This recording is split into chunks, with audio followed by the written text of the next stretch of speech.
Hello and welcome to Topic Tuesday.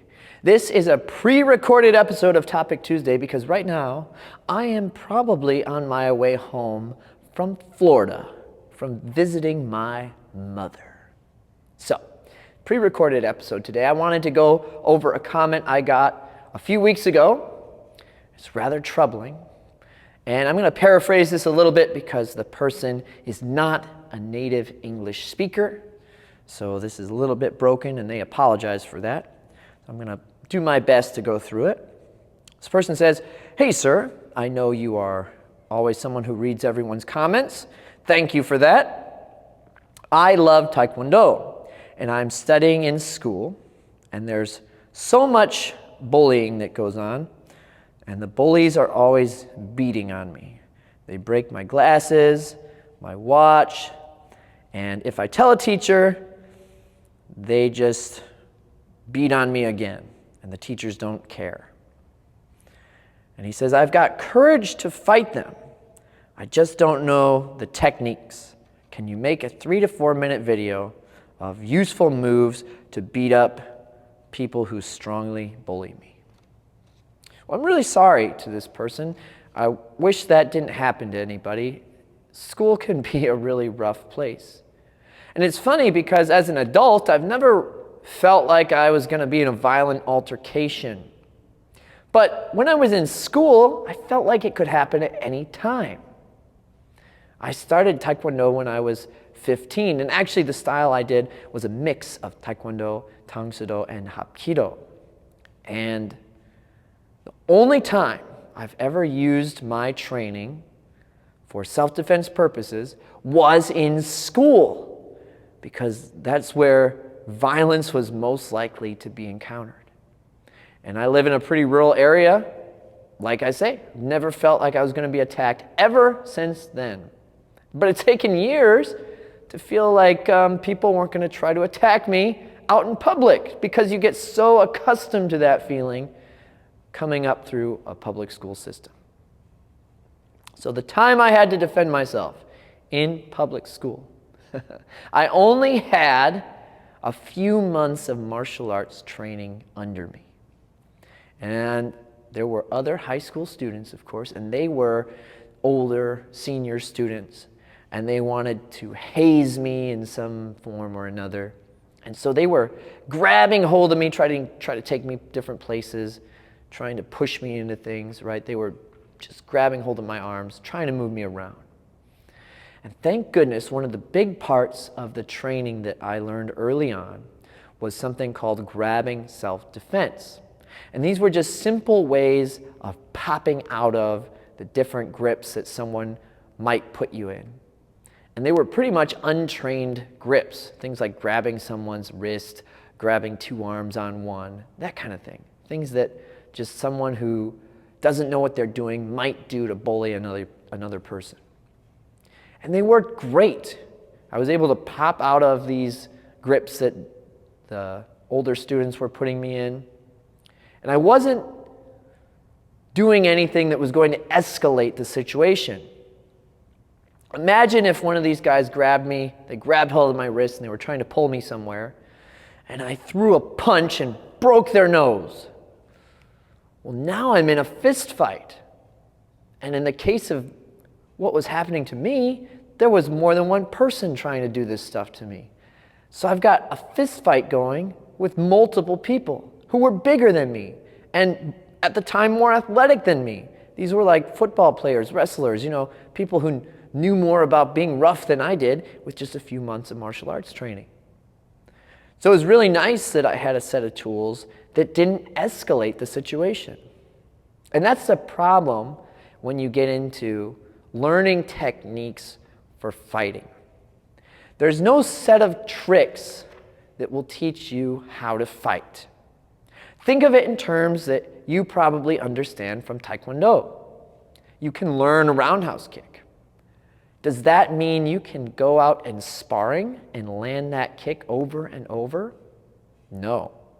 In fact, you probably have noticed that when you spar, your technique is more likely to fail than it is to succeed. So in that sense, fighting's not so much about the techniques as it is about seeing the opportunities and developing the reflexes that allow those techniques to function. You can't get that without regular sparring and live training drills. Lots of it. In other words, you can't learn to fight without fighting. There's no set of tricks. Imagine, again, that I give you some sort of self-defense technique that's supposed to solve your problem. Maybe it's a palm heel strike. It sounds really good. You hit with a part of the hand that's sturdy, less likely to get damaged, and you target a soft part of your opponent's body, like their nose. Now let's go back to my situation. Let's say someone grabs me and I think they're really going to do me some serious harm, something that justifies hitting them with a palm heel. Now maybe they grab me and I hit them so hard in the nose, breaks their nose, and they let go and they hold their face with their hands all teary-eyed, and it gives me enough time to get away. Maybe it works. Maybe it catches them by surprise. That is not impossible. However, imagine that they've grabbed me and I go to hit them in the face with that palm heel and they cover.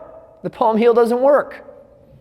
Well, if I don't understand the dynamics of fighting, I won't be able to make a contingency plan. I won't be able to flow into the next thing. I'll freeze. I'll go, my technique didn't work. Now what? That's not a good place to be.